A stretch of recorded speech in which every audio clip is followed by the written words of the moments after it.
No hay otro como tú. Y vamos a ir a Daniel capítulo 6.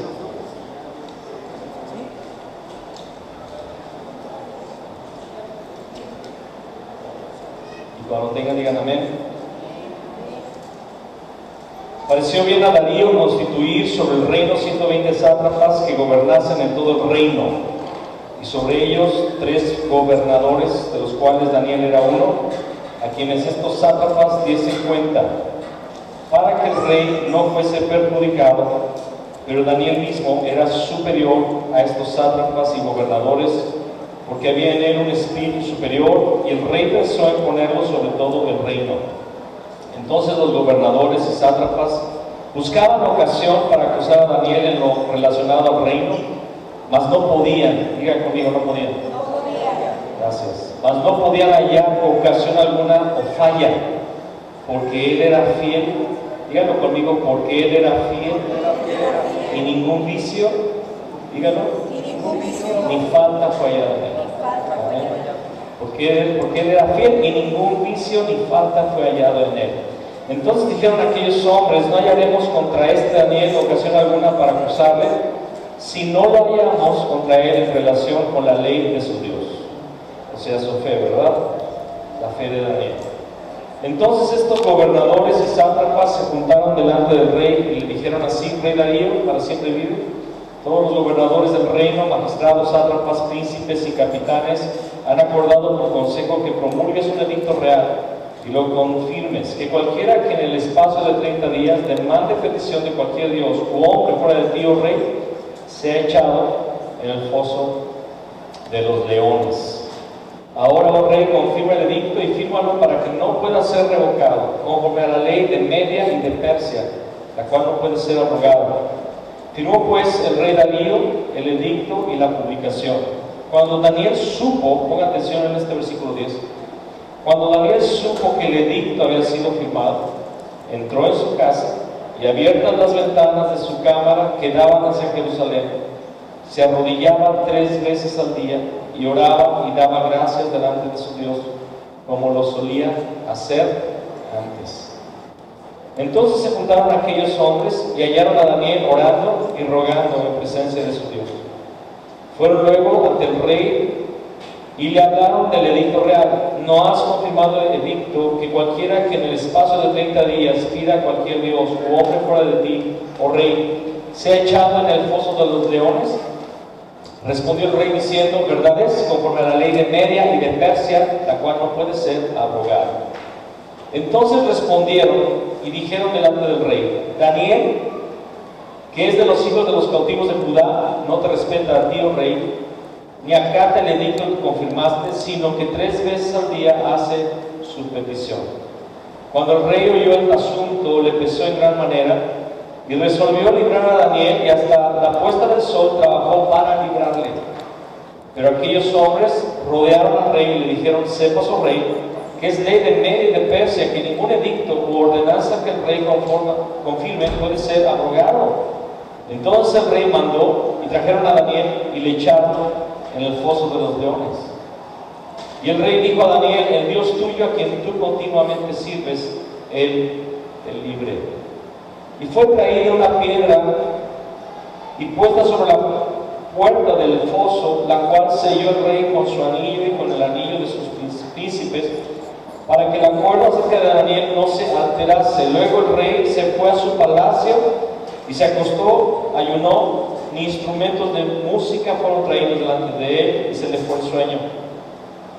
El rey pues se levantó muy de mañana y fue apresuradamente al foso de los leones, y acercándose al foso, llamó a voces a Daniel con voz triste, y le dijo: Daniel, siervo del Dios viviente, el Dios tuyo, a quien tú continuamente sirves, ¿Te ha podido librar de los leones? Entonces Daniel respondió al rey: oh rey, para siempre vive. Mi Dios envió su ángel, el cual cerró la boca de los leones, para que no me hiciesen daño, porque ante él fui hallado inocente, y aún delante de ti, oh rey, yo no he hecho nada malo. Entonces se alegró el rey en gran manera a causa de él, y mandó sacar a Daniel del foso. Y fue Daniel sacado del foso, y ninguna lesión se halló en él, porque había confiado en su Dios. Y dio orden el rey, y fueron traídos aquellos hombres que habían acusado a Daniel, y fueron echados en el foso de los leones, ellos, sus hijos y sus mujeres. Y aún no había llegado al fondo del foso cuando los leones se apoderaron de ellos y quebraron todos sus huesos. Entonces el rey Darío escribió a todos los pueblos, naciones y lenguas que habitaban en toda la tierra: paz os sea multiplicada. De parte mía es puesta esta ordenanza, que en todo el dominio de mi reino todos teman y tiemblen ante la presencia del Dios de Daniel, porque Él es el Dios viviente. ¿Cuántos dicen amén? Y permanece por todos los siglos, y su reino no será jamás destruido, y su dominio perdurará hasta el fin. Él salva y libra. ¿Cuántos lo creemos? Y hace señales y maravillas en el cielo y en la tierra. Él ha librado a Daniel del poder de los leones, y este Daniel prosperó durante el reinado de Darío y durante el reinado de Ciro el persa.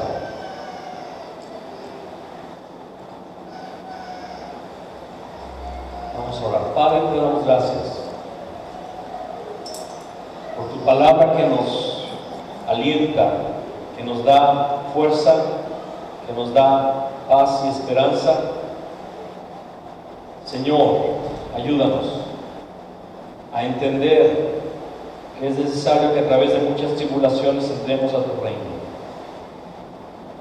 y reinemos con Cristo. En el nombre de Cristo Jesús. Amén. El capítulo 6 de Daniel nos enseña este principio, el camino que Él va a usar para llevarnos al trono. En el pasado, cuando se le compartía de la palabra a una persona que no conocía del Evangelio, se le decía: si tú le entregas tu vida a Jesús, se te van a acabar todos los problemas. Y la intención era buena, pero era una mentira. Era una mentira, porque en realidad cuando entregas tu vida a Jesús se acaba el problema, ese sí, el problema. Y el único problema real no es económico, ya lo sabemos, no es de salud. El único problema es que estamos separados de Dios. Entonces, cuando entregamos nuestra vida a Cristo Jesús, ese problema, que es el verdadero problema, sí se soluciona y sí se acaba. Amén. Pero los problemas de esta vida, en realidad no solamente no se acaban, sino que se exacerban muchas veces. Y es que Dios usa el camino de la aflicción, Dios usa el camino de la tribulación para generar en nosotros el carácter santo de su Hijo Jesús. Es incomprensible cómo es que podemos seguir prometiendo a la iglesia que los problemas se van a acabar, cuando en realidad Jesús, el Hijo de Dios, fue sometido a gran tribulación, fue sometido a padecimiento, a aflicción. Y dice el libro de Hebreos que a través de su padecimiento fue autor de eterna salvación. El camino que nos va a usar para llevarnos al trono es el camino de la tribulación. En Hechos 14:22, Pablo le dice de Pablo la palabra, confirmando los ánimos de los discípulos, exhortándoles a que permanecieran en la fe y diciéndoles: es necesario que a través de muchas tribulaciones entremos en el reino de Dios. Amén. En las lecturas diarias hemos estado leyendo el ministerio de Pablo, y cuando él estaba confirmando, él regresaba a los lugares que había predicado, él dice la palabra que él los animaba, los confirmaba sus ánimos, los alentaba, los motivaba. Pero ¿cuál era el aliento? ¿Cuál era la motivación? ¿Cuál era la forma de fortalecerlos? Era decirles, es necesario que a través de muchas tribulaciones entremos en el reino de Dios. Y en este día también te vamos a alentar de la misma manera. No desfallezca tu corazón, no se desanime, mi hermano, mi hermana. Eso que tú estás pasando es necesario para que entres al reino de Dios. Amén. La tribulación no se va a quitar. Lo que va a venir es fuerza del Espíritu Santo para atravesarla y salir victorioso. Como lo vemos aquí en Daniel, la palabra dice que Daniel era fiel en todo, no había falla, no había tacha, había una envidia política, había un choque político en ese momento porque el rey había constituido a 120 sátrapas, o sea, 120 gobernantes. ¿Cuántos saben que este nuevo imperio, el imperio medo-persa, era reino de reyes? Entonces, cuando habla de 120 sátrapas, era como si estableciera 120 reyes, amén, sobre todo el reino. Y sobre estos 120 a 3 que eran los de más confianza, pero él pensó en poner a Daniel como el principal entre los 3, amén. Ya vimos la semana pasada, ¿cuántos dicen amén? Están muy callados, me ponen nerviosos cuando están callados. Y de ahí me ponen muy nerviosos cuando están hablando. Ya no sé qué hacer. Jesús también estableció 120 en el aposento alto, ¿se acuerdan? Y de esos 120 había 3 apóstoles que eran los más cercanos. Y de esos 3, uno que fue el cabeza al inicio, que fue el apóstol Pedro. Darío, Ciro, estos reyes son en realidad una sombra de Cristo Jesús. Darío es una sombra de Cristo Jesús, ya lo vimos, él conquistó a Babilonia, Jesús también conquistó al reino de las tinieblas, estableció su reino como Cristo lo hizo, libertando al pueblo de Dios de la cautividad. Y dice la palabra que tenía 62 años cuando comenzó a reinar el rey Darío, y el número 62 lo vamos a ver más adelante, está relacionado con la primera venida de Cristo Jesús. Él vino en la semana 62 de la cronología bíblica. Amén. ¿Cuándo seremos llevados al trono? Bíblicamente, cuando Babilonia caiga.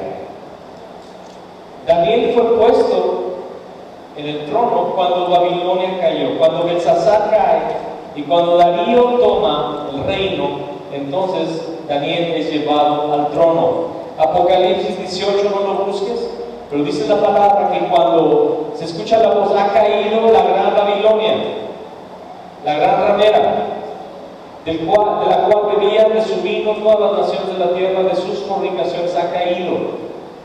Y inmediatamente en el capítulo 19, la iglesia es llevada a las bodas del Cordero, esto es al reino de Dios. Amén. Necesita caer Babilonia. La iglesia va a reinar cuando Babilonia caiga, la iglesia va a reinar cuando este mundo sea juzgado, pero también en nuestra vida solamente vamos a reinar cuando la Babilonia que hay en nuestra vida caiga. Cuando el reino de Satanás sea destruido dentro de nosotros, cuando las fortalezas que Satanás ha sembrado en nuestras vidas sean quitadas, entonces tú y yo podremos reinar. Necesitamos pedirle al Señor que quite toda fortaleza espiritual de maldad. Los sátrapas, dice la palabra, que no podían encontrar ninguna falta en Daniel. Le buscaron por todos lados. ¿Han visto cuando hay elecciones cómo tratan de encontrarle, le buscan sus trapitos sucios a los candidatos? Es así. Apenas un partido lanza un candidato, el otro partido rival empieza a buscar desde la primaria. O sea, si llevó la tarea en el kinder, si faltó, si se echó la pinta en segundo de primaria. Tratan de sacar sus trapitos al sol para descalificar al nuevo candidato. Bueno, esos otros sátrapas estaban buscando qué podían encontrar alguna falla en Daniel, en lo político, en lo económico, en todo, y no podían encontrar ninguna falla en él. Acompáñenme a Apocalipsis 14, 4 y 5, por favor.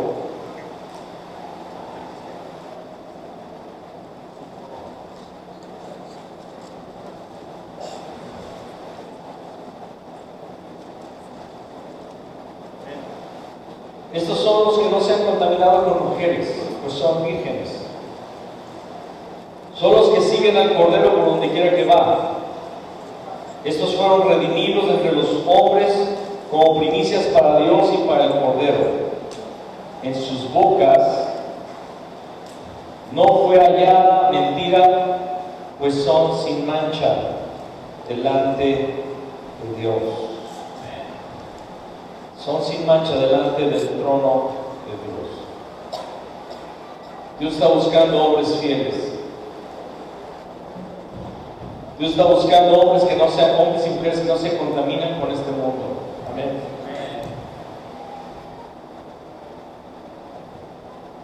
Que no haya mancha en sus vidas. Que no haya mancha. No estamos hablando de cómo fue tu vida antes de conocer a Cristo. Eso lo resolvió cuando tú te arrepentiste de tus pecados. No importa lo que haya sido en el pasado. La sangre de Cristo lava. Y lava completamente, lava perfectamente. Haya sido lo que haya sido, la sangre de Cristo te puede lavar. Amén. Pero estamos hablando de una vez conociendo al Señor Jesús, necesitamos buscar ser sin mancha delante de Dios para poder reinar. Para poder reinar. Vez tras vez vamos a estar usando este púlpito para decirte esto. Vez tras vez. Va a ser hasta el cansancio. Reiteradamente, reiteradas veces, vamos a estar diciéndote, sé santo. Deja el mundo. Deja el pecado. Hasta por el lado egoísta te conviene. Pero no por el lado egoísta, sino porque es tu llamamiento. Llamados, dice la palabra, a ser santos. Ese es nuestro llamamiento. Dios te creó para que tú fueras santo y sin mancha delante de Él. Dios no quiere que tú pases de panzazo, que tú y yo pasemos de panzazo. Él no quiere eso. Él quiere que pasemos como vencedores, como Daniel y sus amigos, como los remanentes que Él siempre ha tenido en el pueblo de Dios. Personas que deciden no contaminarse con este mundo. Son sin mancha, pero no solamente son sin mancha. Mira lo que dice Apocalipsis capítulo 17, versículo 14. Apocalipsis 17, 14. Pelearán contra el Cordero y el Cordero los vencerá, porque es Señor de señores y Rey de reyes, y los que están con Él, ¿qué son? Son llamados, elegidos y fieles. Los que están con Cristo Jesús, ¿cómo son? Son llamados, son elegidos y son fieles. Daniel era fiel, no fue hallada falta, no fue hallado pecado, no fue hallado defecto en él. ¿Por qué? Porque él era fiel.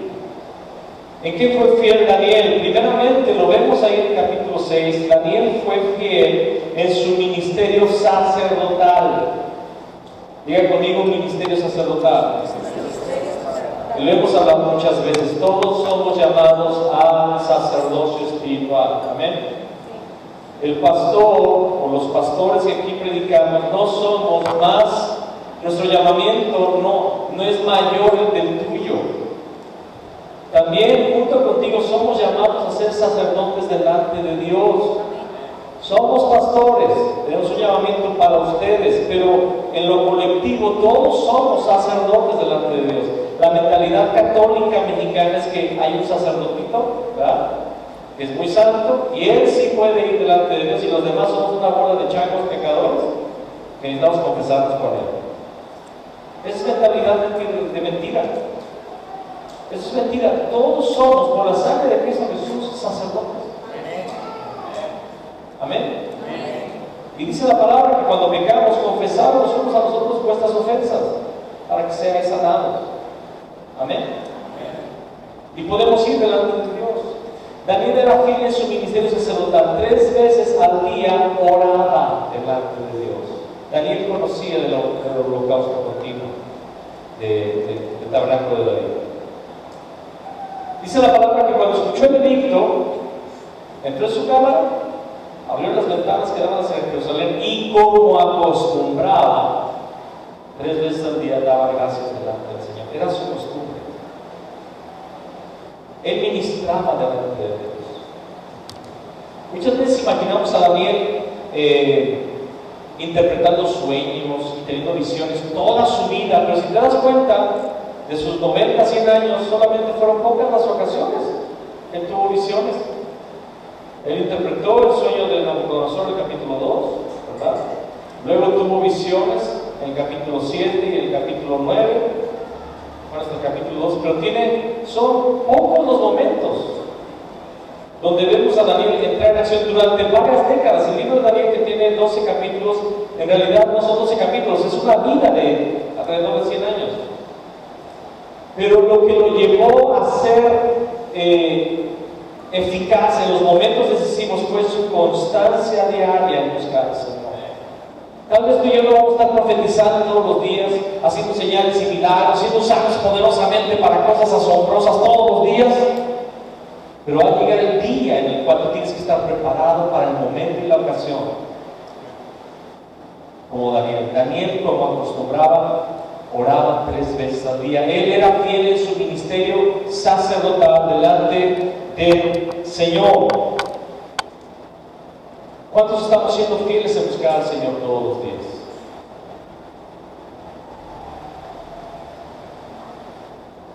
¿Cuántos estamos siendo fieles en buscar al Señor todos los días? Si tú continúas solamente buscando al Señor los domingos, no estás siendo fiel, eres una persona que está siendo infiel delante de Dios y te le estás perdiendo. Te le estás perdiendo. Estuvimos en otra ciudad hace unas semanas ministrando una conferencia para pastores de una denominación en este país, bueno, en el mundo, y había varios expositores muy influyentes, personas de una estatura espiritual muy elevada, y yo era el cuarto predicador de estos predicadores. Para que usted tenga una idea, uno de esos pastores tiene 16,000 congregantes. Otro en Colombia, uno en Perú tiene como 5,000 congregantes. Y otro aquí en el país tiene alrededor de 6,000 a 7,000 congregantes. Y yo pues no llego a los 5,000, pero ahí va.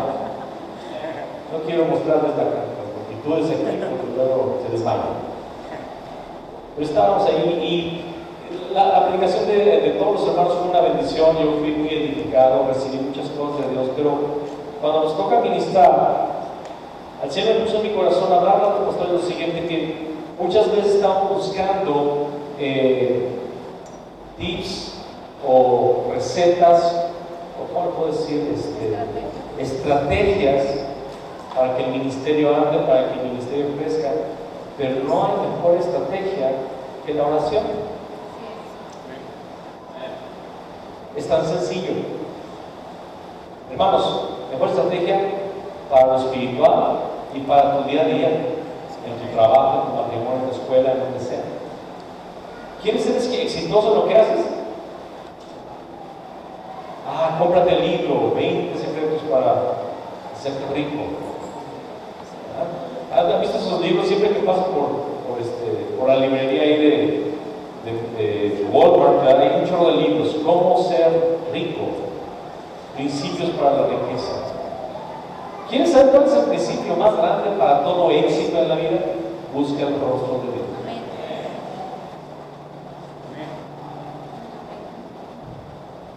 Mas buscar primeramente el reino de Dios y su justicia, y todo lo demás os vendrá por añadidura. Mateo 6, 26. 3. Mas buscar primeramente el reino de Dios y su justicia, y todo lo demás os vendrá por añadidura. ¿Cuántos quieren que sea añadidura? Muchos están buscando, quieren alcanzar la zanahoria como el burrito, ¿verdad? ¿Cómo está esto del burrito? No quiere caminar, El granjero ya supo cómo hacerlo, no quiere caminar, puso una vara larga con un hilo y una zanahoria enfrente de él, y el burrito empezó a caminar queriéndose comer la zanahoria, y así lo hizo caminar. Y así está la gente, está tras el éxito, tras las cosas, tras las metas, tras el dinero, tras el éxito de todo lo que quieren emprender, pero en realidad solamente están queriendo alcanzar una zanahoria, los burritos. La palabra dice: más buscar primeramente el reino de Dios y su justicia, y todo lo demás os vendrá por añadidura. Mi esposa y yo decidimos desde un inicio de nuestro matrimonio servir al Señor. Teníamos un buen trabajo, teníamos con mis padres una empresa familiar que levantamos entre nuestras familias, ¿verdad? Ahí fue donde conocí más personalmente a mi esposa.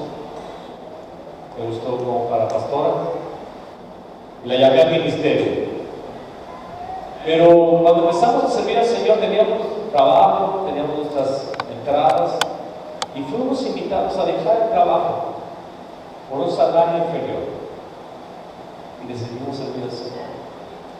Y después de tiempo fuimos llamados a cambiar de ministerio a otro país por un salario inferior y fuimos a otro país para ganar menos. Y luego en ese propio país, después de los 4 años, nos invitaron a otro ministerio para no ganar nada y vivir por fe, sin salario. Y nos fuimos a ese ministerio a vivir por fe. Y cuando ya nos habíamos establecido en este ministerio y ya estábamos bien asentados en el país, el Señor nos llama a regresar a México con la propuesta de quién sabe qué. Y regresamos sin nada. No nos trajimos ni el extractor de jugos de naranja que mi esposa tanto quería traerse, no la dejé. Y tenemos que traer otras cosas. Nos venimos con solamente ropa, fotos, algunos documentos. Llegamos sin nada. Llegamos literalmente con una mano adelante y otra atrás. Aquí. Y el Señor nos ha bendecido. El Señor nos ha bendecido. No pagamos renta, gracias a Dios. Tenemos un vehículo que el Señor nos regaló. Acabamos de comprar una mesa bien grande. Tenemos pan para comer todos los días, tenemos salud. Hasta el día de hoy no tenemos servicio médico, pero el Señor nos cuida. Aunque nos caigamos de 6 metros de altura. Pero Daniel era fiel, porque ¿sabes qué? Él buscaba el rostro de Dios, y aunque era el más importante después del rey del reino, para él lo más importante era su ministerio sacerdotal. ¿Eres fiel en tu ministerio sacerdotal delante de Dios? Ahora, el ministerio sacerdotal tiene 2 vías. Una hacia el cielo, vertical, y otra hacia los hombres, horizontal. Somos llamados a ser sacerdotes hacia el pueblo de Dios. ¿Qué significa eso? Tener una palabra de Dios siempre para el pueblo. Tú como cristiano, como cristiana, debes tener siempre en tu vida una palabra de Dios para la persona que lo necesite. Escúchame. En el pasado era la costumbre de la iglesia traer a la gente al pastor para que le arreglara los problemas. Y sin duda hay asuntos muy pesados, muy difíciles, que deben ser ministrados por un pastor. Hay situaciones muy específicas que realmente solamente debe tocar un pastor. Pero en general, un cristiano debe tener una palabra de Dios siempre para las personas. Porque cuando sales de orar, cuando sales de estar en la presencia de Dios continuamente, el Señor te da la palabra. Es más, el Señor te dirige y te dice: quiero que vayas a buscar a tal persona. Muchas veces estamos, después de nuestro tiempo de oración, y a veces le pasa dentro del tiempo de oración que el Señor le pone: habla a tal persona. Y a veces a la mitad de mi tiempo devocional le marco a alguien o le mando un mensaje a alguien. Y es bien certero, porque Dios estaba queriendo darle algo a esa persona. Somos pan, somos el alimento espiritual para este mundo. Somos, dice la palabra, no hay bálsamo en Galaad. Debe de haber bálsamo en Galaad, debe de haber medicina en la iglesia de Dios, debe de haber respuesta en el pueblo de Dios, inmediata a las personas que necesitan de Dios. Tú tienes que tener una palabra de Dios por haber estado en la presencia de Dios. Daniel, él era sacerdote delante de Dios y delante de los hombres y siempre ministró delante de reyes. Amén. Amén. Amén. Amén. Ahora dice la palabra ahí en Daniel 6 que él era fiel en los asuntos del rey. ¿Cuáles asuntos? ¿Cuál es uno de los asuntos más importantes en la política? En una presidencia. El asunto más delicado no es el uso del dinero. ¿Ah? Sí. ¿Es lo que más escandaliza o molesta? ¿O la razón por la cual muchas veces son sentenciados y enjuiciados antiguos presidentes es porque se encuentra un robo, una corrupción enterrada ahí en el pasado? ¿No es así? Él era fiel en lo financiero, él manejaba la economía del rey. Ahora imagínense de cuánto dinero estamos hablando, de un imperio, no de un reino, de un imperio. 120 naciones que mandaban sus impuestos, y esos impuestos muy probablemente pasaban por las manos de Daniel, y el rey pensaba en ponerlo como el principal, porque el rey sabía que Daniel era honesto en lo económico. En Lucas capítulo 16, no lo busques, Jesús enseñó que los que sean fieles en los recursos financieros serán fieles en su reino, y el que no es fiel no recibirá un reino. Los que no sean fieles en lo financiero no van a recibir un reino. Jesús lo enseñó después de este pasaje. ¿Qué pasaje dije? Lucas 16. Los que sean fieles en lo económico. Y la verdad debe de ser dicha. Y yo necesito insistir nuevamente, porque es doctrina.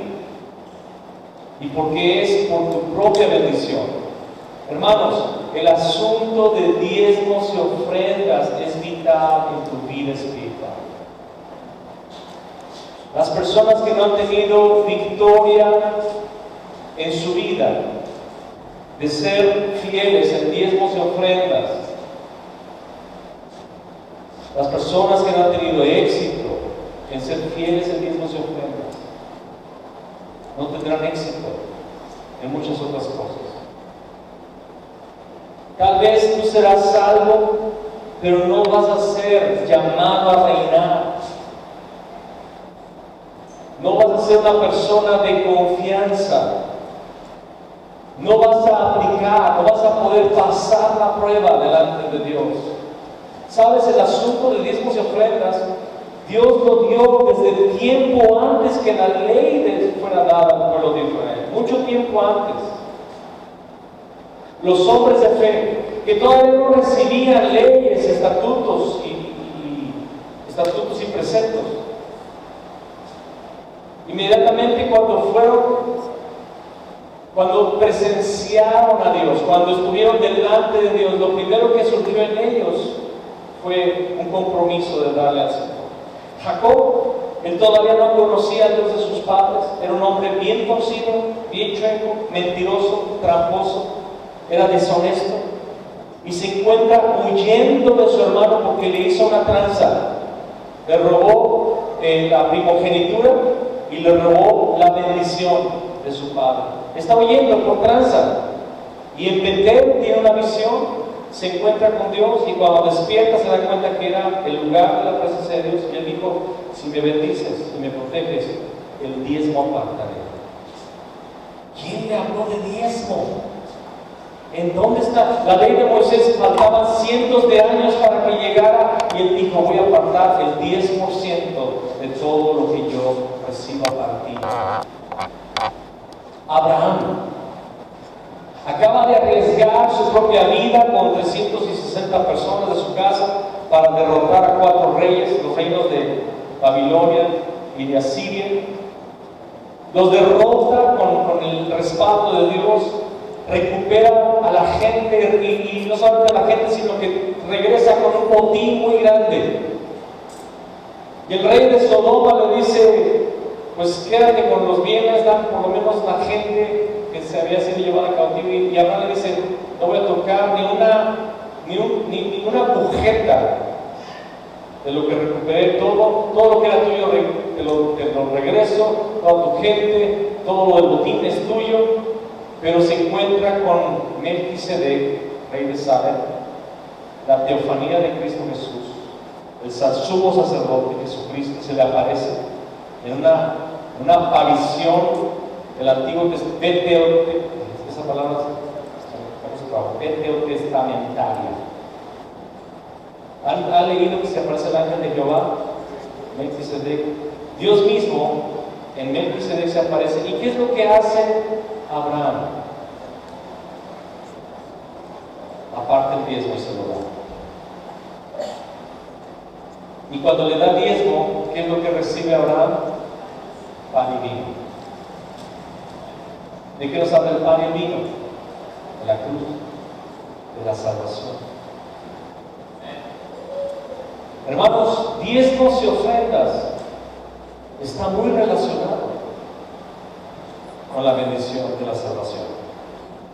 Porque cuando tú, si realmente le entregaste tu vida a Jesús, escucha lo que te voy a decir, si realmente tuviste un encuentro con la cruz, cuando uno recibe la salvación y el gozo de la salvación, el entendimiento de que estabas muerto y ahora estás vivo por la sangre de Cristo Jesús, surge algo en tu corazón, un entendimiento.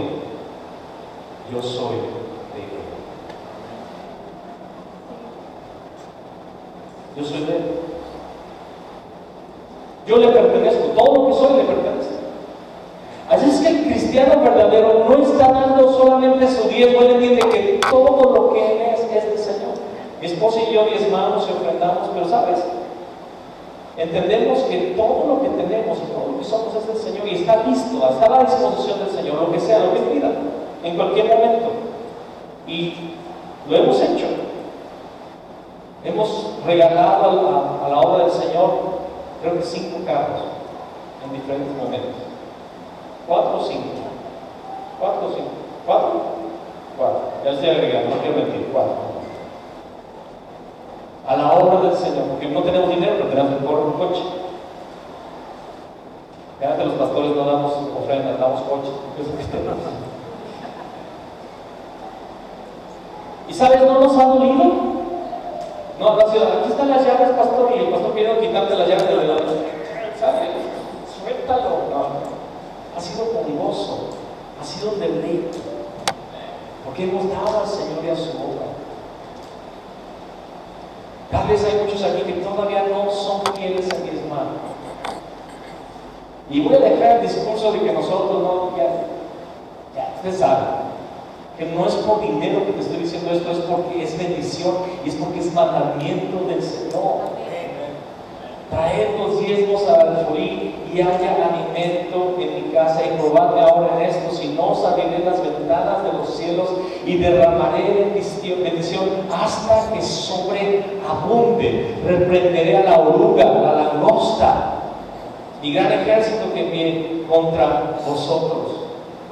Dios va a reprender la carencia, Dios va a reprender las plagas que vienen contra lo que tú haces. Yo he conocido personas que emprenden cosas, pero todo lo consume la langosta, todo lo consume la oruga, todo lo consume el devorador. ¿Por qué? Porque no es ganancia bajo bendición. Porque una persona que se dice cristiana y no da diezmo y ofrenda delante de Dios es ladrón.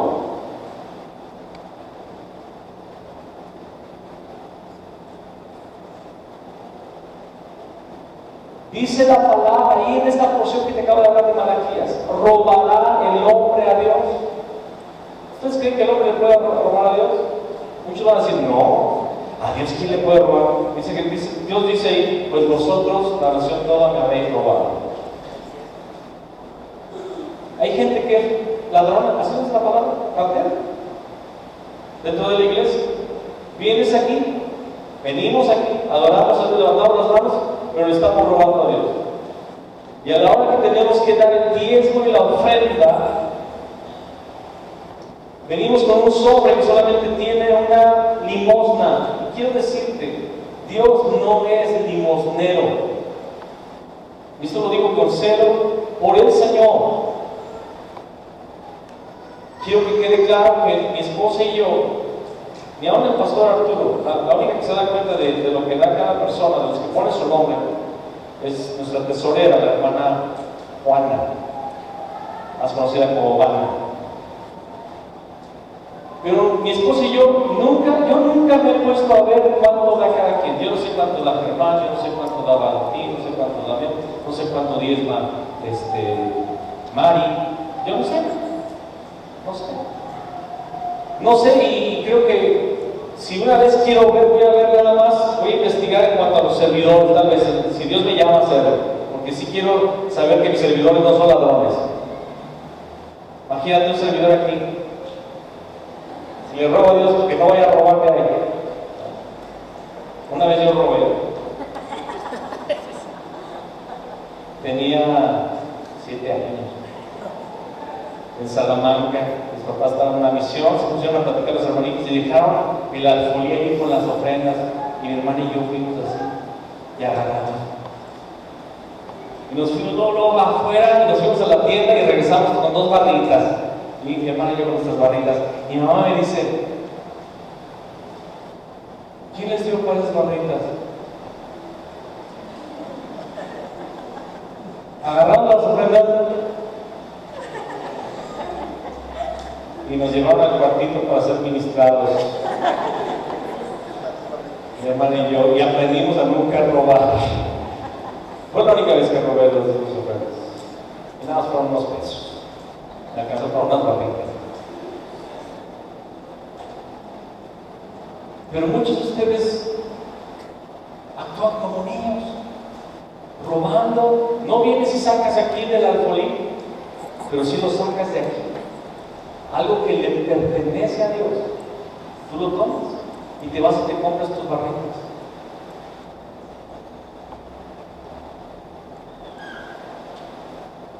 Traed los diezmos al alfolí. Hermanos, esto que estoy diciendo no está en el internet, no está ahí. Aquí está mi sopa, mis apuntes, te lo puedo mostrar, no está ahí. Pero ¿sabes cuando el Espíritu Santo te lleva a ministrar a la iglesia? Porque hay áreas que estamos pecando, hermanos, cuando no diezmamos, estamos robando a Dios y no estamos siendo fieles. Daniel era fiel. Y por eso el rey lo quería poner sobre todo el reino. Y le quisieron encontrar una falla y no había falla en él. Yo no recuerdo cuántos años ya son desde la última vez que no di mi diezmo. Hubo un momento en mi vida, no sé, al principio de matrimonio, donde había dificultades y me faltó la fe y dejé de diezmar fielmente. Sí daba una parte, ¿verdad? Daba, no sé, una ofrenda grandecita, pero no daba mi diezmo. Pero cuando hice eso, hermanos, para empezar estaba pecando, me sentía mal delante de Dios, mi comunión con Dios fue rota y caminaba cada vez más pobre. Enfermedades de mis hijos, mi coche se rompió, las ventas se bajaron, me robaron un préstamo, no podía pagar el préstamo que me habían hecho, todo se me cortó porque estaba dejando de diezmar. Horrible, como dijo Roberto. Okay. Y de repente en algún momento Dios empezó a ministrar así. Cuando el Señor empezó a ministrar acerca de mi robo en cuanto a diezmo y ofrenda, ¿sabes qué? Junto con robar diezmos y ofrendas vienen una bola de pecados que se le amalgaman. hay otras iniquidades que empiezan a juntarse por eso, porque ya lo leímos en Deuteronomio, dice: indefectiblemente diezmarás para que aprendas a temer al Señor tu Dios. Quien diezma está manifestando que tiene temor de Dios. ¿Cuántos pagan su luz y agua frecuentemente? Aunque se les junte 2 o 3 meses, pero van a pagar. ¿Cuántos levantan la mano? ¿Por qué pagamos? La luz y el agua. Porque te la cortan si no la pagas, ¿es así? Y qué vergüenza es llegar con tu manguerita con el vecino, ¿no? Vecino, deja.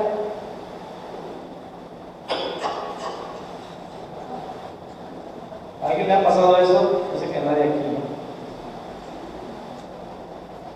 Pagamos porque sabemos, hay un respeto, porque ellos nos están dando recursos y tenemos que pagarlo. Y quiero decirte algo, hay gente que dice: yo no doy el diezmo porque la iglesia es pura gente ratera, los pastores son gente que nada más roba, nada más vive el diezmo y de la ofrenda. Yo ya me sé esa letanía que si tú piensas así, que Dios te ayude, porque es una mentira del diablo. Es verdad, los ministros vivimos de los recursos de la iglesia, pero no nos quedamos con el recurso de la iglesia. El recurso de la iglesia es para la obra de Dios. Parte de ese recurso tiene que ser usada en el mantenimiento de los ministros y de los que sirven al Señor. En este momento solamente habemos 2 pastores que estamos viviendo de un salario en esta iglesia, y hay un dinero que se destina a los que hacen el aseo. Es lo único que se gasta en esta iglesia, y todo lo demás es usado para la manutención de este lugar. Y hay una caja, hay un ahorro que Dios mediante podamos tener dinero para comprarnos un terreno y construir un salón. Y cuando hay necesidad económica en algunos hermanos, se les llevan despensas o se ayuda con alguna deuda, no de gustos, sino de cosas necesarias. Por ejemplo, alguien se quedó sin dinero para pagar el agua y la luz y se la cortaron y necesita. A la iglesia entra el quite con gente diezmadora y gente trabajadora, no con holgazanes. No les damos holgazanes. Han venido holgazanes aquí a pedir dinero. Se nos aparecen personas pidiendo dinero y no les damos, porque dice la palabra que el que no trabaje, que no coma. Así lo dice la Biblia. Si no trabajas, pastor, es que no tengo para comer, trabajas, no, pues quédate sin comer. El hambre es un buen incentivo para trabajar.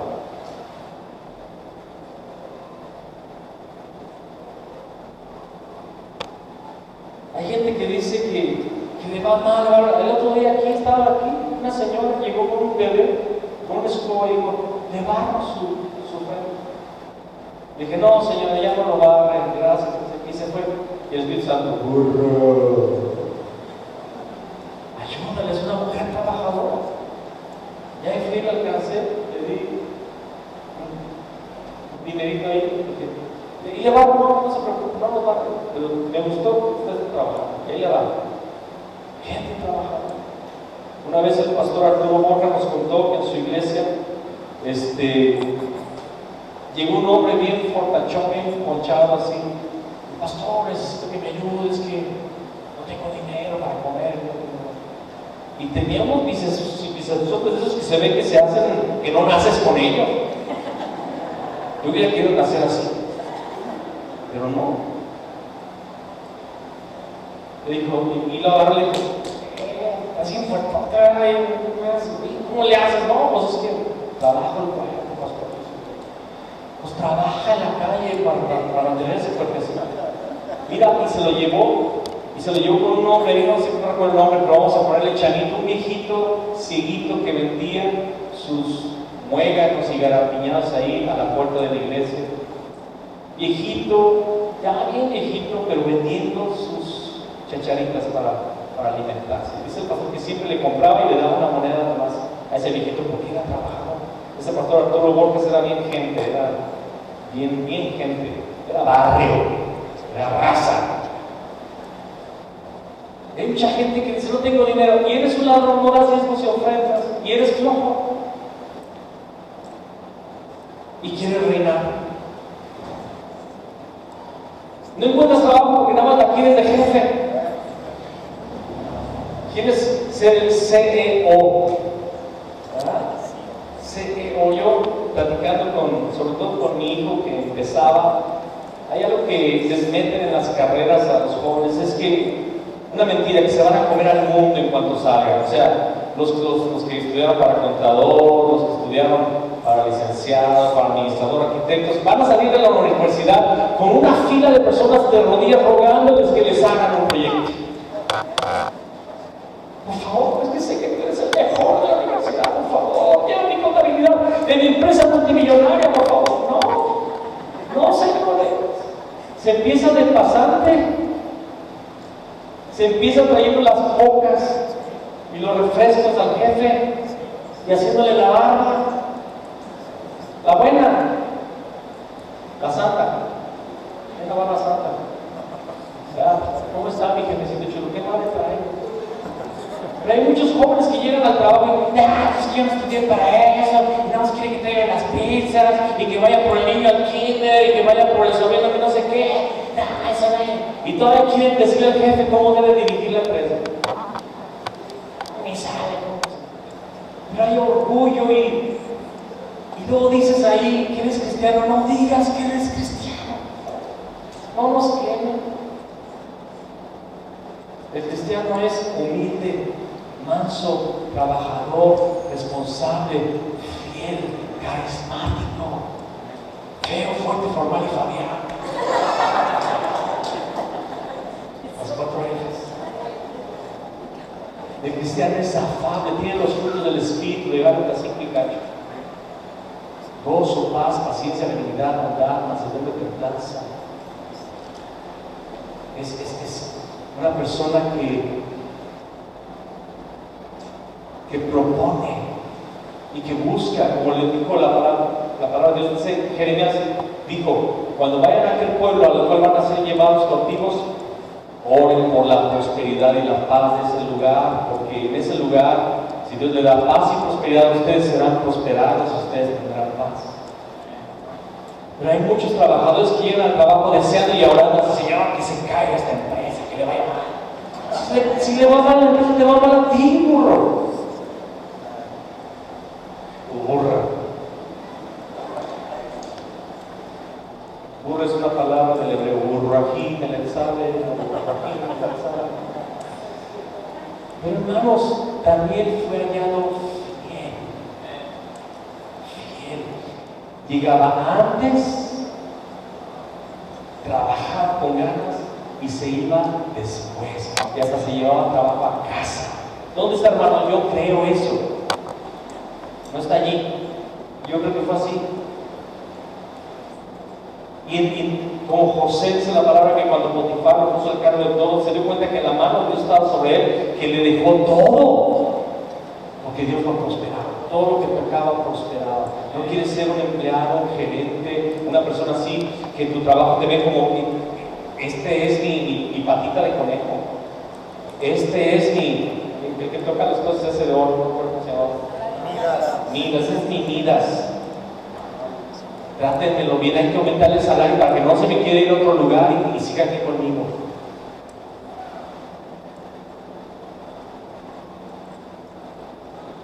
Pero no, ahí estamos.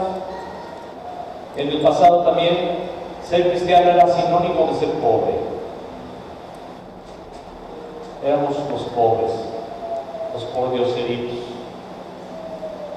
Y es que se tomó mal por algún tiempo una doctrina que se permeó por todo el mundo cristiano, que cristiano debe ser pobre, porque Jesús dijo bienaventurados a los pobres, pero en espíritu, y habla de una necesidad constante de Dios, de entender que somos tan carentes y tan necesitados de Dios, somos pobres en espíritu. Y aunque también la palabra dice que siempre habrá pobres, habrá cristianos que tienen pobreza y debemos de bendecirlos con nuestros recursos, también a gente pobre que así nació y que así está, y que Dios la va a llevar a otro nivel después, pero va a haber un tiempo donde debemos demostrar nuestro amor y solidaridad con cristianos que están pasando por dificultad. Escucha, no estoy diciendo que ser pobre es pecado, estás en pecado. Hay momentos donde la pobreza viene, pero ricos en espíritu.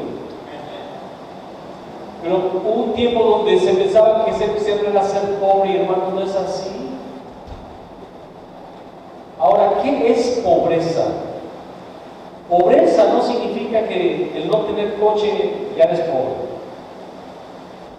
O porque no puedes comprar carne todos los días en tu casa ya eres pobre. Eso no es pobreza. Pobreza significa no tener el gozo del Señor sobre tu vida y no tener lo básico, lo necesario. Esa es la palabra, teniendo abrigo y sustento, estemos contentos. Lemuel en Proverbios dice: Señor, no me des más que me olvide de ti, ni tan poquito que te maldiga. Dame lo necesario. Y cuando el Señor manda más allá de lo que tú necesitas, debes de entender para qué es este recurso. Porque tú también puedes pensar: hermano, yo doy mi diezmo, pero tienes abundancia, tienes exceso, tienes demasiado. No es para que tú te vanaglories, no es para que tú llenes tus arcas y para que lo veas como tu protección. Esa es la palabra en Proverbios también, que algunos tienen el dinero como su protección, como su muro fuerte que los va a proteger, pero es nada, se va a deshacer, va a volar. Las riquezas no son garantía de nada. Si Dios te da riquezas es con un propósito. Tú tienes que preguntar al Señor: Señor, ¿para qué es este recurso? ¿Por qué me has hecho rico? Nadie le pregunta a ese Señor: ¿por qué me has hecho tan guapo? Tienes que preguntar al Señor ¿por qué? Y el Señor te va a responder: es para el reino. Y no te estoy con esto, déjame explicar. Ay, aparte del diezmo quiere que le dé más, ¿no? Tal vez no tenga que ser aquí. Tal vez va a ser un misionero, tal vez va a ser un evangelista, tal vez va a ser un proyecto de otra congregación, tal vez va a ser un orfanato, tal vez va a ser un asilo de ancianos, tal vez va a ser alguna familia que necesita de tu apoyo. Y Dios te va a guiar y ni siquiera me tienes que informar. Yo me he dado cuenta que hay personas dentro de la congregación que Dios las ha llevado a bendecir a otras familias, y solo me doy cuenta después. Eso me trae mucho gozo porque es el cuerpo de Cristo creciendo, fortaleciéndose, ayudándose. Diezmos y ofrendas. Dios quiere que seas fiel en tu sacerdocio. Para empezar, tú tienes que aprender a ministrar al Señor todos los días. Nada más un amén el de la pastora. ¿Y ustedes qué onda? Debes ser fiel delante de Dios. Dice la palabra, Jesús dijo en Mateo 6, donde nadie te vea, donde solamente tú y Dios sepan. No lo andes publicando, no lo andes comentando: ay, ayuné, oré. Que solamente Dios sepa. Y Dios, que te va a ver en lo secreto, va a traer su recompensa en público. Fiel en nuestro sacerdocio, fiel en nuestras finanzas,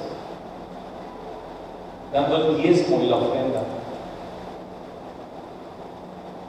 Fieles con nuestras familias. Hay muchas personas que descuidan sus familias por estar en la iglesia. Un equilibrio. Hay que cuidar de nuestra familia y también de las cosas del Señor. Fieles allá afuera. Tenemos que ser sacerdotes para un mundo que necesita el alimento del Padre. Tenemos la palabra de Dios en nuestra boca. Fiel con nuestra vida. Hermanos, solamente tenemos una vida aquí en la tierra. Solamente tenemos una oportunidad de vivir para Dios. Y es aquí, es hoy, es ahora.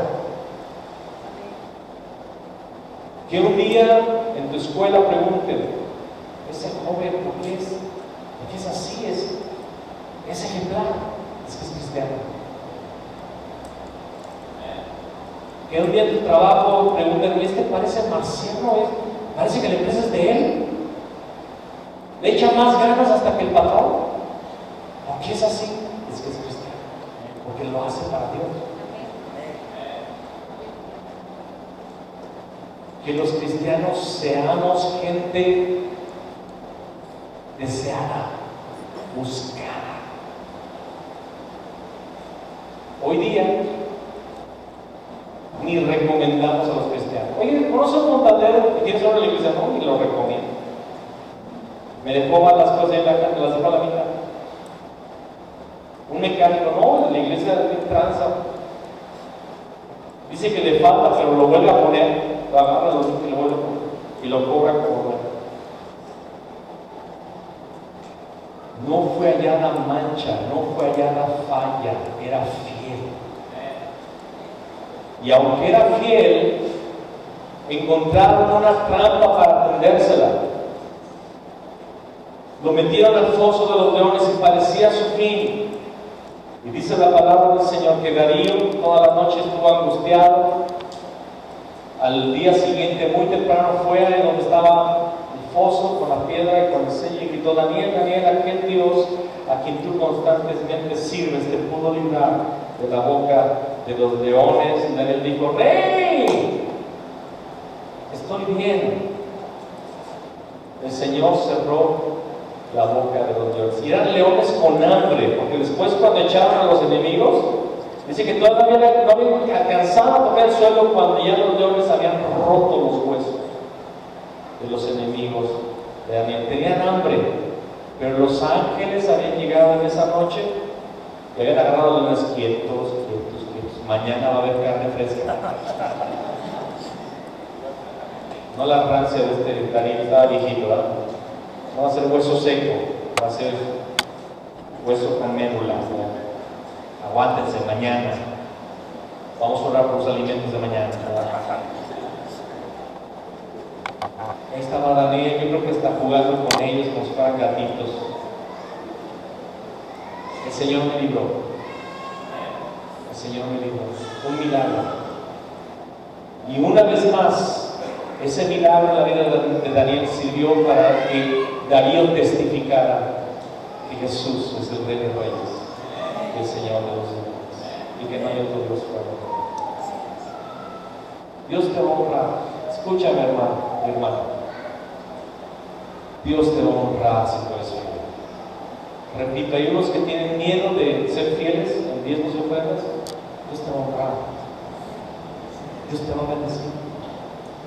Te lo dice alguien que lo ha vivido. Mi esposa y yo lo hemos vivido. Hermanos, Dios nos ha llevado a vivir, y no de nuestro dinero. Lo que voy a platicar es Dios. Estrenado carros de agencia. Yo nunca imaginé que iba a pasar eso. Salir desde agencias. Está buscando a un hermano para que me vea. Y nadie.